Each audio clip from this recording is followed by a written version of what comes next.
Sveiki visi, kas klauso šį kanalą. Šiandien, kaip ir žadėjau vakar, norėjau trumpai pakalbėti apie BRICS-ą, nes galbūt ne visi žino, kas ten vyksta iš tikro ir galbūt tas eilinis paprastas klausytojas neturi laiko ten tiek gilintis į visą tą informaciją, bet yra tokie svarbus momentai. Kodėl svarbus? Nes aš socialinėje erdvėje matau tokį kaip džiūgavimą, kad va, žiūrėkite, BRICS-as vis didėja, stiprėja ir taip sudarys konkurenciją kolektyviniams vakarams ir Jungtinės Amerikos valstijos ir jų satelitai nueis į užmarštį. Kažkiek yra tiesos tame, pasiklausius Vladimiro Putino kalbų, jis dažnai mėgsta pasakyti, kad daugiapolario pasaulio visa ta vizija jau yra realybė ir daugiapolario pasaulio susikūrimas yra tik tai laiko klausimas ir tie procesai kaip jau ir yra prasidėję.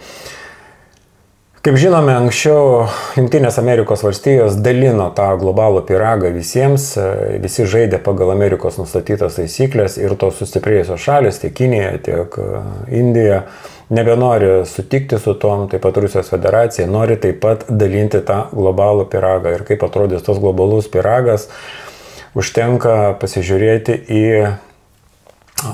Kazanės, tą visų tų šalių, kurios dalyvavo BRICS konferencijoje, deklaraciją. Kiek aš žinau, jie jau ten 16 kartą susirinko, Kazanėje buvo 16 kartas ir su kiekvienu kartu vis daugiau šalių, kurios nori dalyvauti toje veikloje, jungtis prie BRICS-o ir va tokie procesai vyksta jau.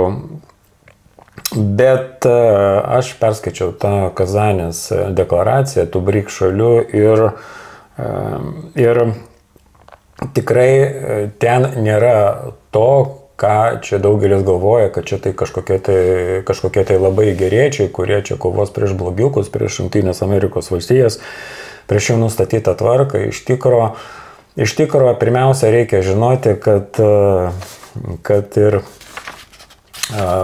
pats BRICS-as yra Goldman Sachs kūrinys. Goldman Sachs tai Amerikos investicinis bankas, labai didelis bankas, didelė organizacija, kuri yra prisidėjusi prie 2008 metų tos pasaulinės ekonominės krizės.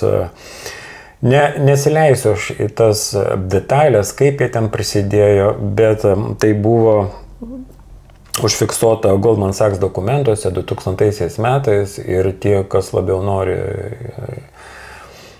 pasidomėti visomis tomis smulkmenomis, gali patys tai padaryti internete. Čia neverta tose videose leistis į tas detalės, tie įrašai tada tampa nuobodus, ilgi ir ne visi žinote, kad niekas ilgų video neklauso. Reikia kalbėti trumpai į esmę ir galima sakyti, kaip ir savotišką konspektą. Na, eikime vėl prie BRICS-o. BRICS-as išleidžia Kazanėje, Rusijos federacijoje, ten, kur vyko 16 jų susiėjimas, deklaracija ir ten įrašyti punktai, už ką, dėmesio už ką pasisako BRICS-o šalis. Skaitome pirmą punktą. BRICS-o šalis remia global governance. Global governance, čia aš specialiai tai sakau angliškai, nes lietuviškai pažodžiu išvertus globalų valdymą, bet globalistai naudoja tą tokį kaip naujadarą global governance valdymas vietoj žodžio global government, nuo globalios vyriausybės. Ir pripažįsta, toje deklaracijoje taip pat BRICS-as pripažįsta jungtinės tautas kaip tą tarptautinį modulį, kurios visa ta tarptautinė teisė yra viso ko pagrindas. Reiškia, nieko jie naujo neišradinės, nekurs jokių naujų institucijų, tiesiog taip pat remsis jungtinių tautų tomis tarptautinėmis deklaracijomis.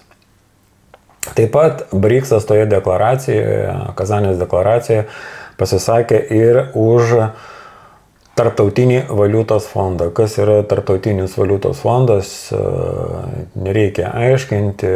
Už Tarptautinio valiutos fondo stovėjo visos rytų Europos šalių privatizacijos.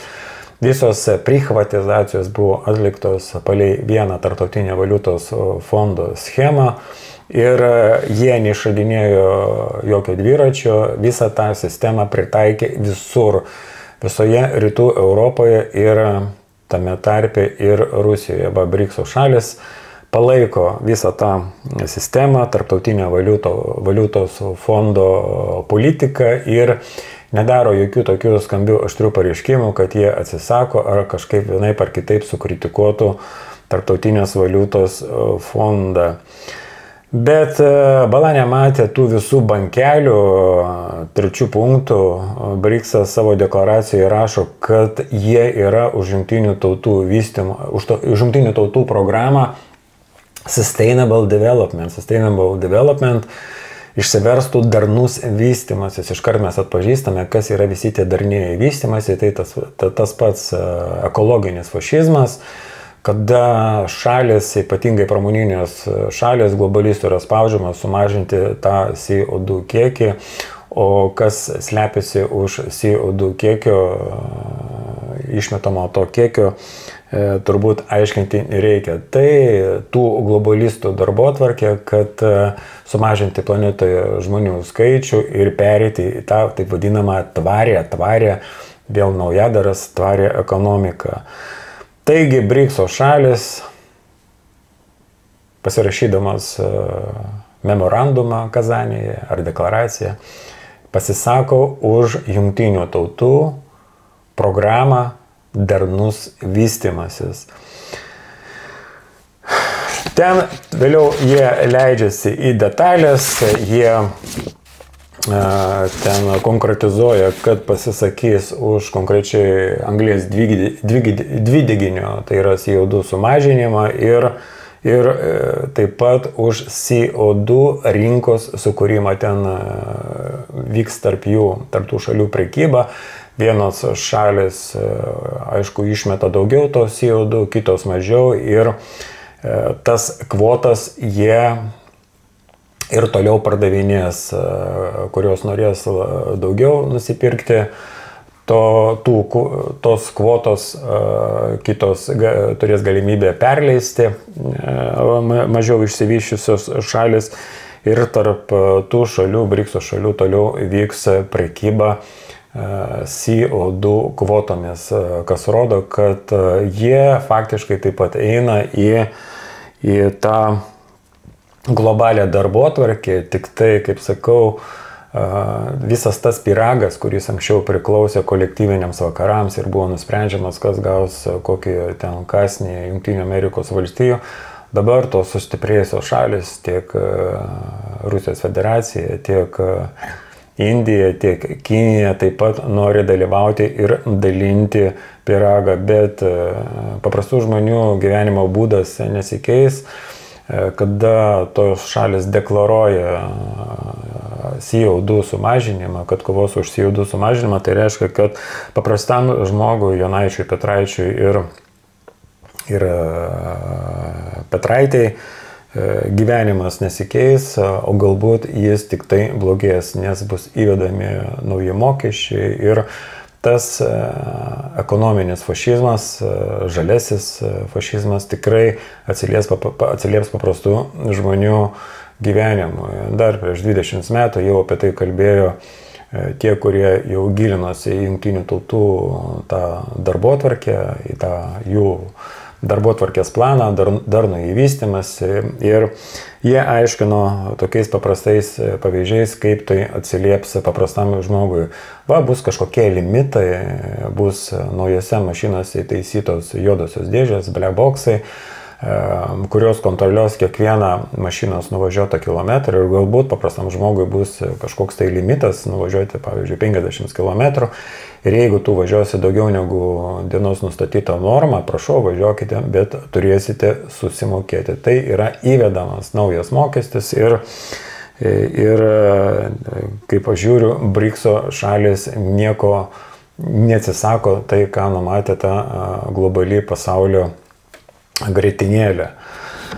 Na, anglies dioksidas lieka anglies dioksidu, ekonominis fašizmas lieka ekonominiu fašizmu, bet toliau tame Kazanės memorandume yra dar didesnių tokių perliukų. Pasaulio sveikatos organizacija. Jie pritarė ir neatsisako tos globalios organizacijos, kad BRICS šalis taip pat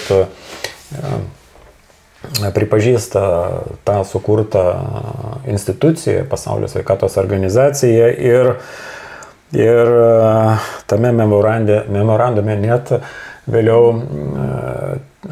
ten ir tie dalykai labiau konkretizuojami. Jie kalba apie vakcinas, kad pasisako už vakcinas, efektyves vakcinas.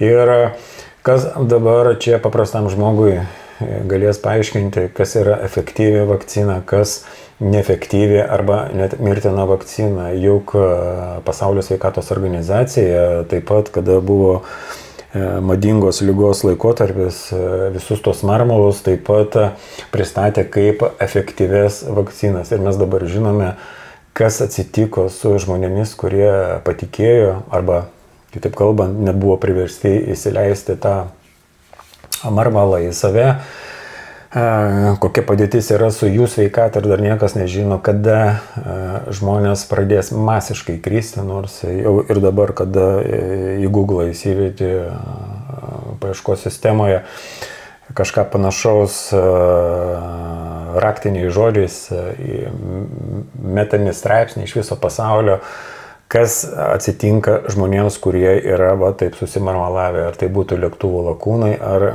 kiti paprasti žmonės, kad ir toje pačioje Lietuvoje kiekvieną mielą dieną kriminalinėse suvestinėse rašomi kaip rasti kūnai be smurtinių ten požymių. Ir kiek yra atvejų, kada artimieji giminės reikalauja skrodimo, detalaus skrodimo ir tikslios mirties priežasties mažai tai daro, nes dažniausiai galvoja taip, o ką aš jau begaliu pakeisti, tam žmogui jis jau vis tiek mirė ir tiesiog susitaiko su viskuo. Taigi BRICS šalis pasiskelbė memorandume, kad yra už efektyves vakcinas, Pasaulio sveikatos organizacija ir visas kitas tas globalistų programas, skaitmeninės transformacijas, skaitmeninės valiutos ir taip toliau, ir taip toliau, ir taip toliau. Tai kur čia yra ta opozicija tam hegemonai, aš nematau, tiesiog Goldman Sachs, amerikiečių investicinis bankas, numatė tos ekonominius procesus, kas vyks po 10, 20, 30 metų ir užbėgo tiems įvykiams už akių ir pametė tą BRICS-o idėją ir apie tai jie net užfiksavo savo dokumentuose. Tie dokumentai buvo paskelbti 2000 metais. Galbūt Rusijos federacija supranta tai ir galbūt sukurs savo palankių valstybių, tokį kaip valstybių draugų koalicija ir po truputį išstums ir Tarptautinės valiutos fondą, ir Pasaulio banką, sukurdami savo valiutą. Kokie ten bus politiniai procesai, ekonominiai procesai, niekas negali pasakyti, mes paprasti žmonės negalim visiškai įtakoti jokių tokių dalykų globaliame lygyje, mes tik tai galime būti stebėtojai. Paprastai žmonės negali įtakoti net kokios ten Blinkevičiūtės atsakomybės Lietuvos rinkėjams, tie, kurie patikėjo ją. Ir Blinkevičiūtė tapo Bledavičiūtė, ir kaip gali žmonės ją atšaukti, įtakoti, visiškai nieko, tiesiog avis pasyviai žiūri, bliaubė, piktinasi, bet nieko realiai negali padaryti savo tose gyvenimuose. O ką jau kalbėti apie BRICS-ą? Niekada nebūčiau kalbėjęs aš apie BRICS-ą, bet aš matau socialiniuose tinkluose džiūgauja, džiaugiasi, kad čia dar viena šalis, net ir NATO šalis, Turkija pareiškė norą prisijungti prie BRICS-o. Tai yra tik tai globalaus elito žaidimai, perstumdymas ir galbūt to globalaus prediktorio smegenis nusikels ir į tą pačią Kiniją. Ir mes matome Kinijoje, kokie yra ekonominiai, politiniai procesai ir kaip ten viskas pasisuks ir kas pasaulio valdys, kas bus naujojo pasaulio šeimininkai. Mes tikrai kol kas dar anksti apie tai spręsti, galbūt bus du šeimininkai, kaip ir kalba Vladimiras Putinas, susiformuos daugiapolarinis pasaulis ir tas globalus pyragas jau bus priklausys ne tik amerikiečiams, bet ir tiems globaliems pietams, kaip jie patys sako. Na, nežinau, ką mąstu apie tai mano kolegos, galvoju, reikia paskambinti Danieliui Šerbakovui ir pakalbėti apie tai, ką jis mąsto apie BRICS, gal turi kažką papildyti, bet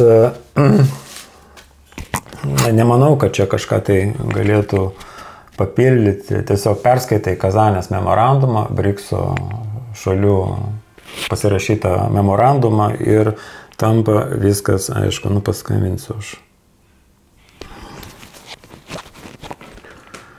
Taip.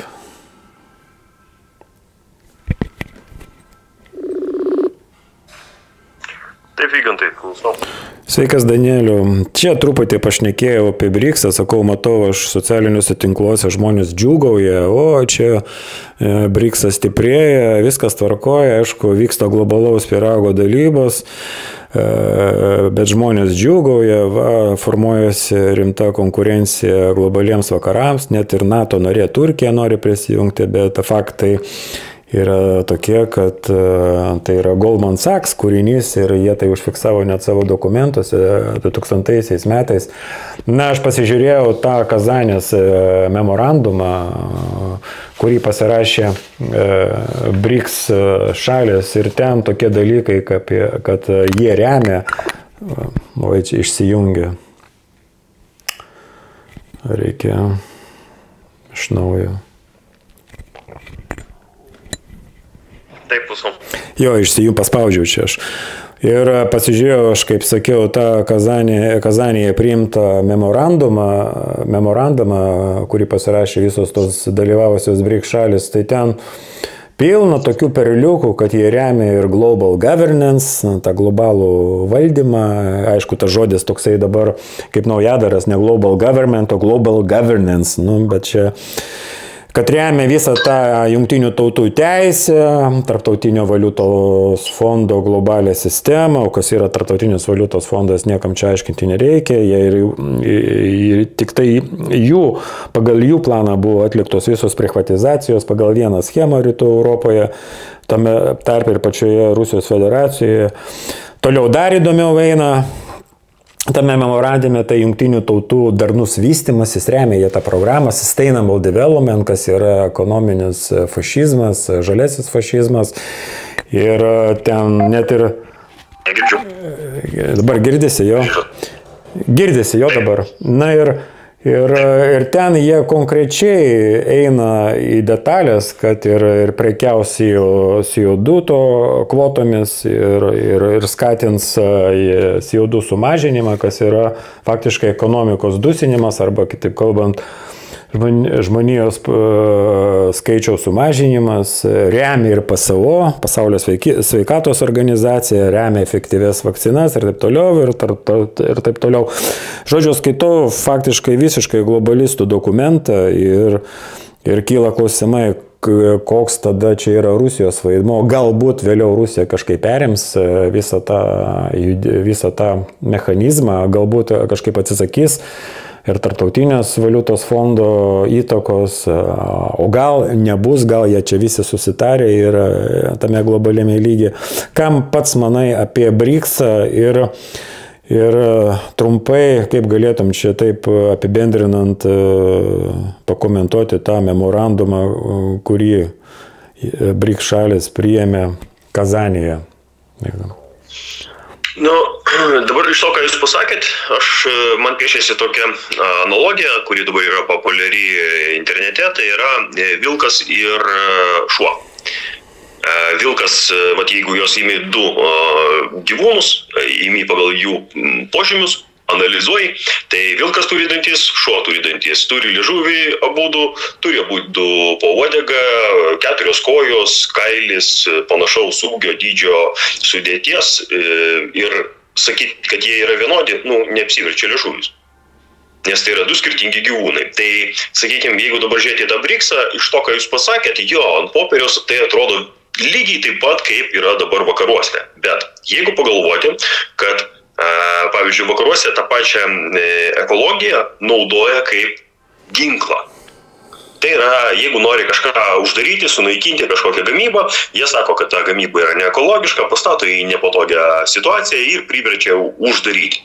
Pavyzdžiui, jeigu žiūrėti iš BRICS-o pusės, iš tų Azijos šalių pusės, tai, bent jau aš kaip tik ant dienų buvau pataikęs ant vaizdo įrašo, vienas lietuvis keliauja po Kiniją ir stebisi, kiek ten, kokia Kinija yra, kaip toli technologiškai pažengusi ir pas ją tiek daug elektromobilių ir praktiškai nėra vidaus degimo variklių. Aš pasižiūrėjau, tam mieste, toje aglomeracijoje, man atrodo, 75 milijonai gyventojų yra. Ir jeigu jie visi važinės su vidaus degimo varikliais, ten bus smogas, kaip tai anksčiau būdavo didžiuose miestuose, Meksikas, tie patys Kinijos miestai, kai tiesiog visą laiką toks pilkas smogas stovi virš miesto. Tai tam, kad to atsikratyti, Kinija privalo investuoti pinigus į technologiją, kuri yra nenaudinga ekonomiškai, bet užtat užtikrina, kad tuose miestuose bus galima gyventi. Tai jeigu galvoti, kad BRICS-as yra būtent tenai išdėstytos normos dėl CO2, yra būtent kalbama apie tai, kad neterškime savo miestų, nenaudokime, pavyzdžiui, anglies, jeigu mes galime naudoti dujas arba atominę energetiką. Nereikia mums tų anglių, nes nuo anglių ten daug problemų yra. Galimas daiktas, ten reikia gilintis. Tai kol kas aš negaliu nieko konkretaus pasakyti, būtent, kad tai yra blogis BRICS-as, tai yra alternatyva, ne alternatyva, tai yra kopija to, kas yra pas mus vakaruose. Aš nedrįščiau tai pasakyti, ten reikėtų įsigilinti ir pasižiūrėti, kas stovi, kokios kalbos vyksta už tų rašytinių šaltinių. Nes, pavyzdžiui, dar yra tų tokių visokių istorijų, pavyzdžiui, su tuo pačiu skaitmeniniais pinigais, ne? Jūs, Vygantai, būdamas Jungtinėse Amerikos valstijose, turbūt atkreipėt dėmesį, kad PVM-ą, pridėtinės vertės mokestį, amerikiečiai moka tik tai tada, kai pasiema prekes iš parduotuvės. Tai yra galutinis vartotojas sumoka PVM. Visoje kitoje grandinėje PVM-o transakcijų nevyksta. Kodėl? Todėl, kad jeigu pagalvoti apie tai, kas vyksta pas mus, mes gamintojas pagaminęs kažkokią detalę, paskaičiuoja jos savikainą, prideda savo pelno normą, prideda PVM ir perduoda tą detalę, gauna pinigus, apskaičiuota tą pinigų sumą, gauna pas save į sąskaitą, po to metų pabaigoje privalo ten tos PVM-us mokėti, žodžiu, vyksta nuolatinis tas judėjimas. Detalė nukeliavusi pas kažkokį gamintoją patenka į kažkokį įrengimą, vėlgi skaičiuojama yra, vėl visą taip pat apskaičiuojama, vėl yra priskaičiuojamas PVM-as turi būti pervestas ir visose šitose operacijose dalyvauja bankas. Kaip įdomiai gaunasi, Jungtinėse Amerikos valstijose, toj mūsų kelrodį žvaigždėjai, PVM-as yra tik paskutiniai stadijoje mokamas, ir sutaupoma milžiniški pinigai ant bankinių transakcijų, o visose kitose šalyse, netokiose efektyviuose, gali bankai naudotis tą spragą ir turėti iš to naudos. Aš linko vedu. Tokių istorijų ir tokių transakcijų yra galybė. Tai yra vienas toks labai aiškus pavyzdys, kuris man rodo, kad ta ekonominė sistema, kuri yra mūsų šalyje ir daugelėje kitų, yra neefektyvi. Ir pavyzdžiui, mes naudojamės dabar bankais kaip tarpininkų. Mes norim už kažką susimokėti ir mes naudojamės banko, tai yra mūsų banko, kuriame mes laikome indėlius pinigus paslaugomis ir pervedinėm jau kažką. Bankas gauna iš to naudą. Aš asmeniškai, kaip ekonomistas, norėčiau, kad naudą gautų ne kažkoks privatininkas, tai yra bankas, o mano valstybė. Valstybė, kurioje aš gyvenu, kurioje dirbu, kurios naudai stengiuosi ir kad jinai turėtų iš to naudą. Todėl skaitmeniniai pinigai, mano požiūrį, yra tikrai nieko blogo, jeigu žiūrėti iš tos pusės. Jeigu mes juos naudosime teisingai. Jeigu mes jų nenaudosime tam, kad engti žmonės, iš jų juos pradėti valdyti ir ten juos skurdinti ir išnaudoti. Aš matau, ta prasme, pasiaiškinti turiu, kad nes ne visi supras, aš pasisakau už tai, kad yra skaitmeniniuose piniguose tam tikrų niuansų, kurie yra pozityvūs. Bet kaip tie pinigai bus panaudoti, klausimas. Nes su to pačiu šunim. Šuo gali būti sarginis ir jisai gali saugoti žmogų nuo kitų žmonių, blogų žmonių.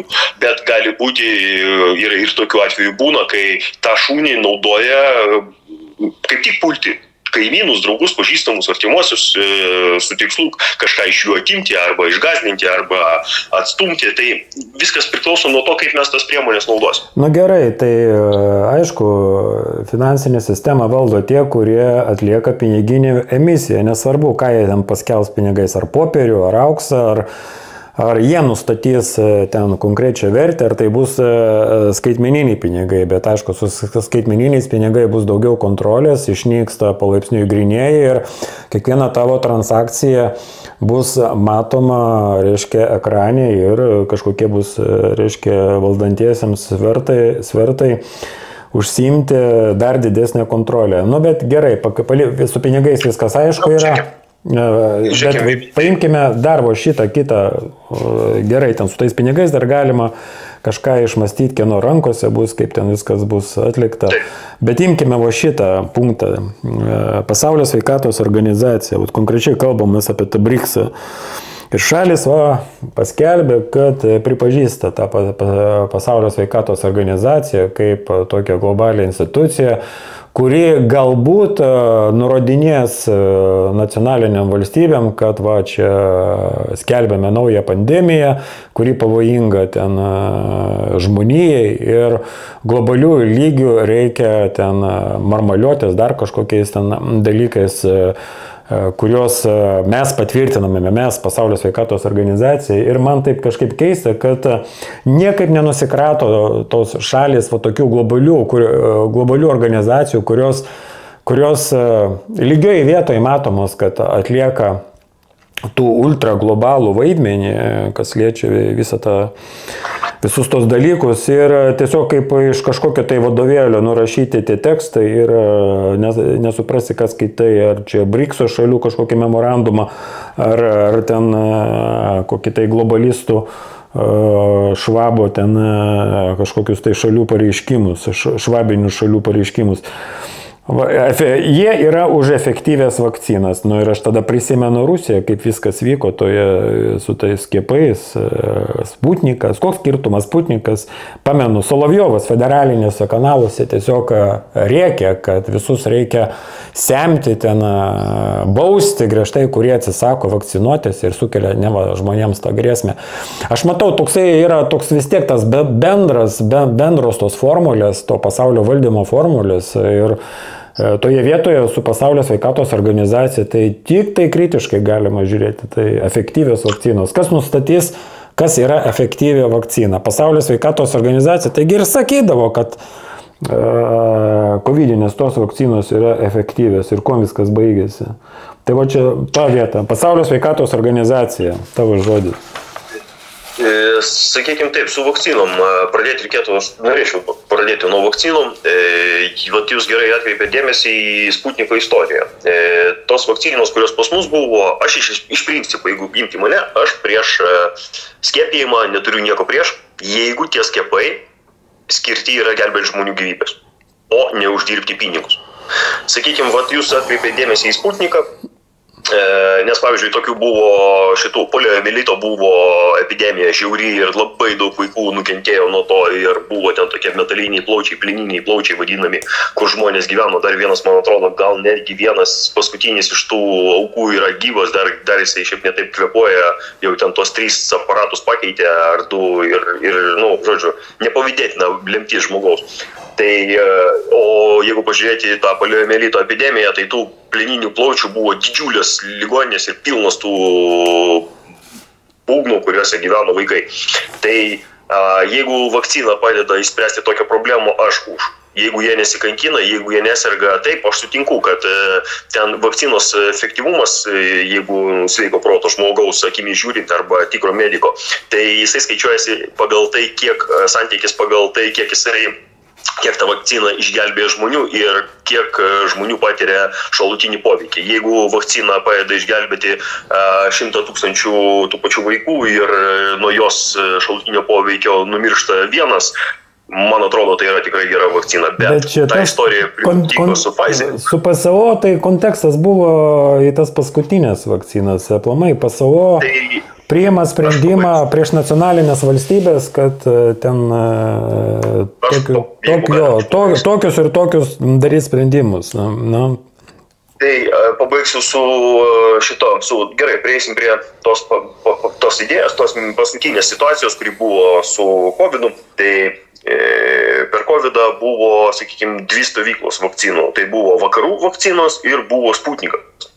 Tai jūs girdėjote, kad Rusijos federacijoje būtų kažkokių neaiškių mirčių, kažkas... Girdėjau, pilnas internetas ir jeigu ten gerai pasiknaisius, aš aišku dabar, tuo metu, kai Sputnik pradėjo ten Rusijos visuomenę priešintis, tai beprotybei, ten irgi buvo daug informacijos ir apie to šalutinius, ir apie, bet yra informacijos. Matot, vakcinų Rusijoje, man atrodo, buvo 3. 2 atkrito ir liko Sputnikas. Nuo Sputniko aš negirdėjau kažkokių, kad būtų bent jau, aš aišku sakau, taip, aš nespecialistas, ten negyvenu, tos žiniasklaidos neseku, bet jeigu paimti netgi viešąją erdvę, yra nemažai šitų istorijų, vien tik tais Facebook'e būna išlenda, kad ten pilotai numirė, ten tas numirė, anas numirė, visi išlenda. Iš Rusijos federacijos pusės aš kažkodėl tokių istorijų neišgirstu. Tai po to, tai aš ką norėjau pasakyti dėl vakcinų bendrai. Aš esu ne prieš, bet to istorijai paskutiniai aš nežinojau, kas yra Pfizeris, kokia Pfizerio istorija. Kokius nusikaltimus jie yra jau padarę, kiek jie buvo bausti ir iš esmės nežiūrėjau, man nekilo minčių, kad vakcina gali būti prekė. Ir tai, ką darė FSO, tai jie būtent prakišinėjo prekę. Ir jeigu pagalvoti, kad tos šalis rytų, kurios nori įstoti į BRICS arba jau yra BRICSo dalis, žiūri tą situaciją tokiamis akimis, kad tarptautinė sveikatos organizacija negali taip elgtis. Ir jie nori, tai yra pripažįstant organizaciją, bet tikisi su laiku, būdama didelė ir įtakinga organizacija, tai yra BRICSo, įtakoti tos sveikatos organizacijos priimamus sprendimus, kad daugiau tokie atvejai nepasikartotų. Čia yra tik tais mano mintis, pamastymai, spekulacijos, galimas daiktas. Užtektų tų pavyzdžių, ką Pfizer buvo prisidirbus, jau tos visos šalis jau senai turėjo atmesti tokius dalykus, visus tos produktus, bet yra toks dalykas kaip korupcija. Mes esame, pavyzdžiui, ES nariai, visi popieriai buvo pasirašyti briuselinėme lygyje, von der Leyen gal gavo kyšį didelį ir viskas. Ir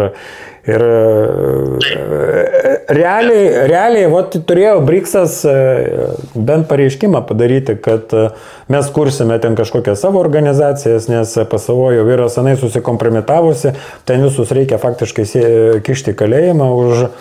Bet žiūriu, tos pačios tezės eina, tos juridinės tezės eina, toks, ir aš po to žiūriu, kad Goldman Sachs kūrinys yra 2000 metais, jie ten viską išdėlioja, suprasdami, kaip viskas čia suksis, į kurią pusę pakryps ekonomika ir jie tiesiog užbėga įvykiams už akių. Ir, matot, Matot, kaip yra irgi tos idėjos, pavyzdžiui, paimkim Karlą Marksą ir šitą ir Engelsą, jų idėjos pasiėmė rusai ir jas išplėtojo. Tai, kad ten buvo kažkokių įdomių minčių ir kad galima tai panaudoti, aš nenustepsiu, kad tai, kaip yra sakoma, jeigu tu kažką naujo sugalvojai, tu pasižiūrėk istoriją, galimas daiktas, kai tavęs dar buvo kokie 200 žmonių, kurie tą patį sugalvojo. Tai, kitą kartą būna žymiai paprasčiau kažką nukopijuoti, kažką biškį datemti ir dadaryti ir panaudoti savo naudingai veiklai, nei kažką kurti iš naujo. Kas dėl grįžtant prie FSO, tai tos tarptautinės sveikatos organizacijos, pabandykime įsivaizduoti, kad galimas daiktas, jie nori išlaikyti visus politinius žingsnius praeiti. Tai yra, bandys bendradarbiauti su tarptautinė sveikatos organizacija.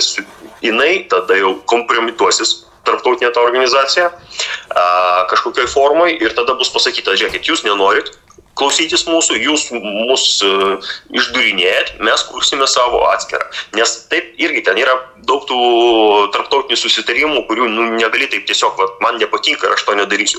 Tu turi praeiti visą virtinę, padaryti žingsnių, kurių jau po to kaip naudoti juos teisme arba tarptautinėse konfliktuose, parodant, kad aš remiuosi tuo, kas nutiko. Yra taip, mes kreipėmės su tokia užklausą, gavom tokį atsakymą, kreipėmės su tokia užklausą, gavom tokį atsakymą. Ir, jeigu jūs nesate pajėgus bendradarbiauti, mes atsisakome, mes išeiname iš tos organizacijos, mes susikursime naują, visi, kas nori prisidėti prie mūsų, prašom, mes būsime ten už kampų. Tai yra politika, ten reikia labai konkrečiai gilintis, kaip tai veikia ir kas yra iš tiesų už to dokumento, nes sakau, ant popieriaus galima labai gražiai sudėlioti, jūs turbūt žinot, neturbūt, jūs tiksliai žinot tokį posakį mob the victim, kai tu tiesiog kvailini tą kuris yra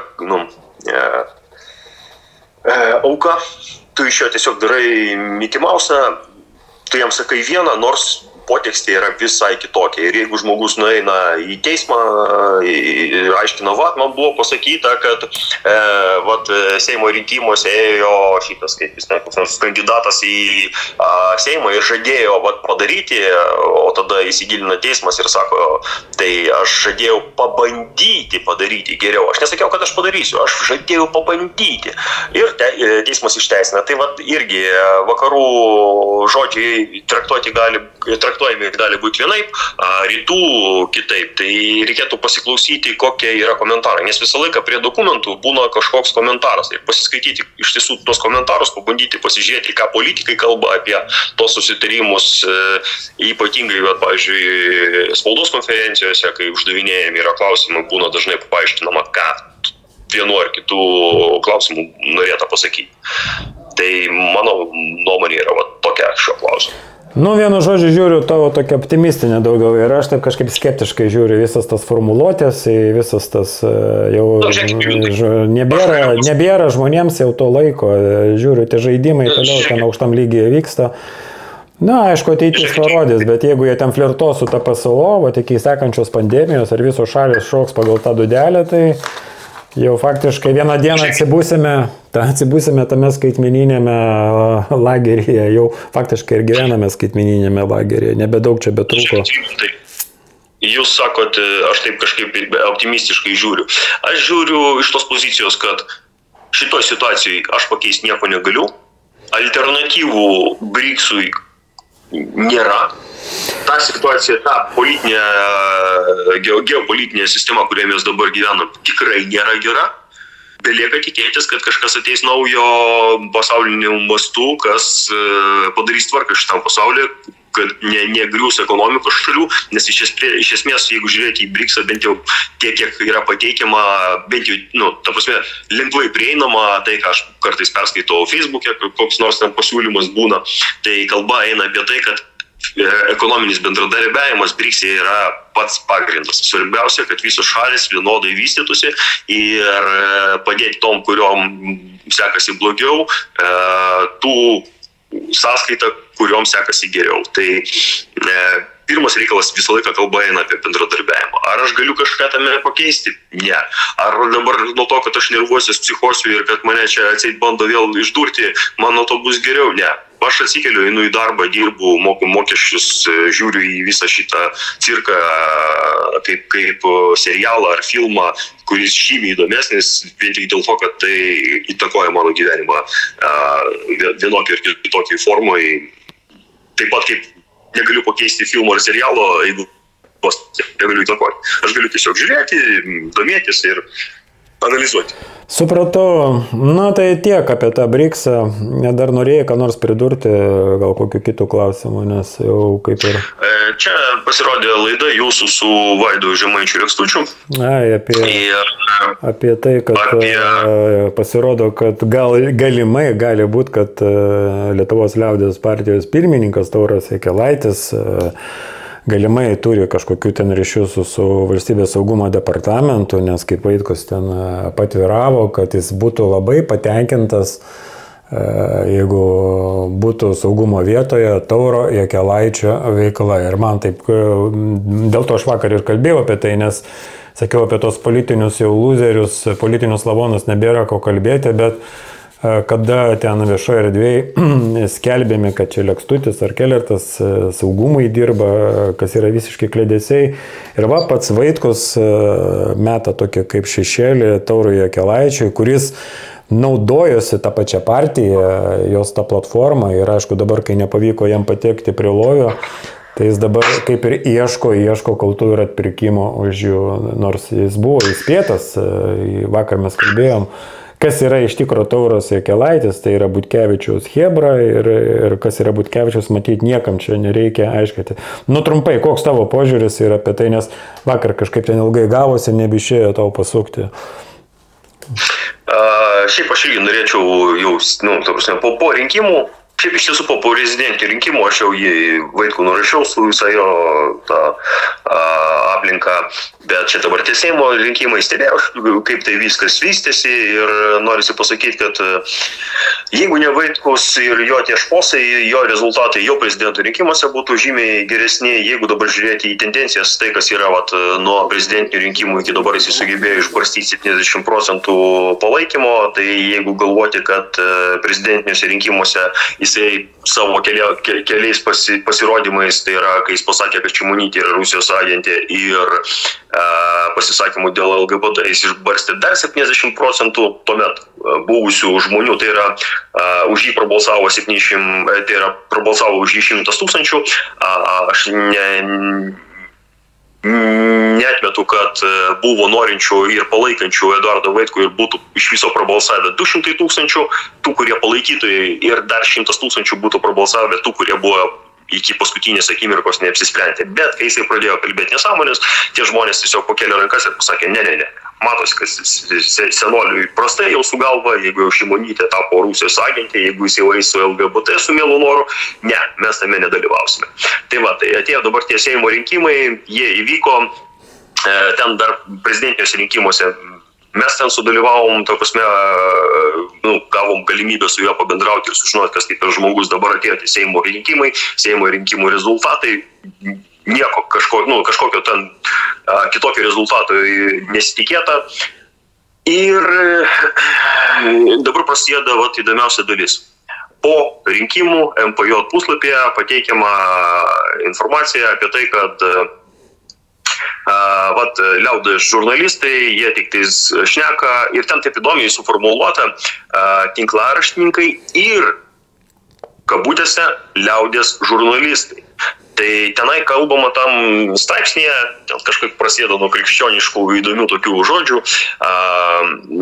Tai tame straipsnėje yra tokia dalis skirta būtent apie tuos tinklaraštininkus ir liaudės žurnalistus. Tai aš kaip suprantu, tyčia yra išskirta liaudės žurnalistai, tai yra grupė asmenų Ragelskis, Voiška ir Jonaitis. Ir ant jų nedviprasmiškai tenai yra išpilta, kad jie nieko nesupranta, ką jie kalba, apsiskaitė tik tai knygų ir naudos iš jų jokios. Tai dabar kokia įdomi situacija gaunasi. ant Jonaičio yra išpiltas purvas ir Jonaitis neturi jokios savigarbos. Taip, eina toliau bendrauti su MPJ vienu iš pagrindinių veidų. Tai kaip čia yra? Tai jūs vienien kitų pilat pamasgas ir viskas jums gerai? Nėra jokių prioritetų? Nėra savigarbos? Nėra. Jokių... Nieko nėra. Yra tik tai Patreonai ir pinigai. Nėra. Aš iškart sakau, nėra. Taip. Nėra. Dabar žiūrėkim toliau, einam sekantis žingsnis. Vaitkus toj laidoje, kur jūs buvote įdėjęs iškarpą, kalba apie tai, kad jisai pamatęs sąrašą, kuris jam buvo pakištas atseit Jakilaičio, apie kurį jis nieko nežinojo ir Jakilaitis čia tokį kiaulį jam pakišo, buvo žmogus, su kuriuo Vaitkus sakė, jokiais būdais aš neįsiu, tame sąraše nebūsiu. Dabar klausimas, tas momentas buvo pražiūrėtas. Jisai vis tiek buvo tam sąraše. Visų pirma, jisai to žmogaus neįvardijo, kas irgi, koks čia per paslaptis, jie visi vieši asmenys yra. Tai gali, aš kai kalbu apie kažką, aš galiu kažko neįvardinti, jeigu to žmogus neina į Seimą, nėra viešas asmuo. Čia nesvarbu, čia ne esmė. Esmė yra tame, kad jisai neįvardina to žmogaus, bet jis vis tiek atsiranda tam pačiam sąraše su to pačiu žmogu. Nu tai prie lovio tikslas yra lovys. Vienas paprastas tikslas – lovys. Ką noriu pasakyti? Būtent ką noriu atkreipti dėmesį, kad nėra ten nieko tame žmoguje. Jokių principų, nieko nėra. Aišku nėra. Nieko nėra. Ir galimas daiktas. Ką dar noriu irgi atkreipti dėmesį. Ką jūs pradėjot ir užvedė mane ant naujos minties. Galimas daiktas, jisai meluoja. Galimas daiktas, jisai tokių žodžių nesakė niekam. O dabar bando išsukti iš tos situacijos, kurioje jis atsidūrė. Aš pabendravęs su juo, Vaidas pabendravęs su juo, jūs šiek tiek bendravot su juo, jisai man sudarė melagio įvaizdį. Ir va tai, ką aš bandau parodyti tuos momentus, kad jisai neturi kamieno, jis gali sukinėtis kaip ungurys. Tai aš jau apie ką ir kalbėjau visada, ten ir Darbo partijai, ir Drąsos kelio partijai, ir steigėjas nacionalinio susivienijimo, ką jis nežinojo, kokios yra Radžvilo politinės pažiūros, ir tipo ale vėliau pamatėsi, kur eina nacionalinis susivienimas, jie visi neturi jokio stuburo, nei Jonaitis, nei Voiška, jie vieną kalbą, kitą galvoja, trečią daro. Vat pasižiūriu, jeigu tu esi marksistas, tai tu ir būk marksistas, bet ten pas juos visus automatiškai turėjo, jeigu pas juos yra politinės pažiūros pasaulėžiūra, kada vienas iš vaitkinių, sąrašinių pasako, kad aš esu už vienalytės santuokos, jo sekantis žingsnis tų blogerių, tų liaudės žurnalistų turėtų būti atsiriboju nuo bet kokios ten pagalbos jiems, ar kažkokios reklamos, nes jie yra už LGBT. Kas pasakė? Zanemanskis, tai gerai, ne Vaitkus pasakė, bet kas už sąrašą atsakingas? Sąrašo lyderis. Nieko nėra, jokio stuburo, yra kažkokios kalbos, šūdai visokie ten, kažkokie išvedžiojimai, bet realiai nėra tvirto stuburo, paprasto stuburo, kaip naktis, diena, pasakėjai, nesąmonė, viskas, politinės šiukšlės, politinis lavonas. Ne, jie ten varto, ten kažką, čia šiuo metu reikalinga. Taip, 30 metų mes ir esame šūdė ir dar būsim 30 metų, jeigu ne iki karo darysim. Todėl, kad neturi tie žmonės politinio stuburo. Kalba, šnekučiai ir viskas daroma yra dėl Patreonų, dėl to pačių Patreonų, varo jie ant tų vakarų, bet visi naudojasi YouTube'ais ir visom kitom tom vakarietiškom platformom. Nu, tai vienu žodžiu. Aš norėčiau sugrįžti prie tos minties, kurią aš išvyščiau, padariau prieimą. Tai mano pagrindinė mintis yra, kad Eduardas Vaitkus nėra žodžių žmogus. Ir tai, kai jisai kalba apie Jakilaitį, apie dar, kad jisai nežinojo, kad jam pakišo. Meluoja. Nei vienu žodžiu netikiu. Taip. Aš tik tai tą temą užvežiau dėl to, kad ten paminėjo apie tą valstybės saugumo departamentą ir man pikta, kad ten visokie tie vaitkolokiai pasiskolinau Vasiliauskaitės tą, tarp kitko, efektyvų naujadarą. Varo, kad Lekstutis saugumui dirba, Kelertas dirba saugumui. Tokius klėdėsius rašyti. Tegu savo pirmą tavo ratą išsivalyti turėjo. Ir visi tie Jakilaičiai, visi tie tos partijos. Čia yra ir užmokėjo. dėl Jakilaičio ir to, kad jisai tenai su saugumu, tie pasakyti Vaitkaus žodžiai, jisai galimas daiktas turint omeny, koks jis manipuliatorius gali būti tik manipuliacija. Taip, kad kažkiek nukanalizuota buvo, tengi pats tas Misiūnas mušėsi krūtinę, kad mūsų sąraše nebus Nendrės Černiauskienės, aš turiu ekrano kopijas ir Nendrės Černiauskienės sąraše. Tai jie melagiai ir jų žodžiai tai yra niekam nieko vertėjų žodžiai. Nu tai kaip yra aišku viskas, tai ir galvojau tą nuomonę, kas liečia visus tos priešrinkiminės, tas porinkiminės visas tas konvulsijas ir tas pagerės. Tai kaip man atrodo, tas klausimas turi būti jau uždarytas, jau yra tiek. Iš principo jau ten nebėra ką pasakyti. Viskas pasakyta, viskas apibendrinta, viskas susisteminta ir visos klaidos matosi. Svarbiausia, kad savo klaidų jie nemato, ieško visą laiką, kas čia galėtų būti atpirkimo ožys. Na tai kaip ir atrodo viską išnekėjom. Tai ačiū Danieliau. Ačiū Jums. Ir tada iki malonaus. Iki. Na vėl gavosi kažkaip ilgai. Tai ir aš galvoju užbaigti tai tiek apie tą BRICS-ą, apie tą memorandumą, kas norės patys perskaitys ir paskaitys, kokios ten formuluotės yra. Danielius optimistiškai žiūri į BRICS-ą, aš skeptiškai žiūriu, manau, kad mūsų gyvenimai nuo to nepasikeis, mes ir toliau gyvensime savo kasdieninius sunkius gyvenimus, o visi tie globalūs žaidimai mažai ką gali pakeisti paprastų žmonių gyvenime. Tiesiog yra dalinamas globalus pyragas. Ir tos sustiprėjusios šalis taip pat nori dalinti tą pyragą, o netiduoti viso pyrago Amerikai ir tiems taip vadinamiems kolektyviniams vakarams. Tai tiek, tada šiam kartui. Ačiū, kad klausėte ir tada iki kitų kartų.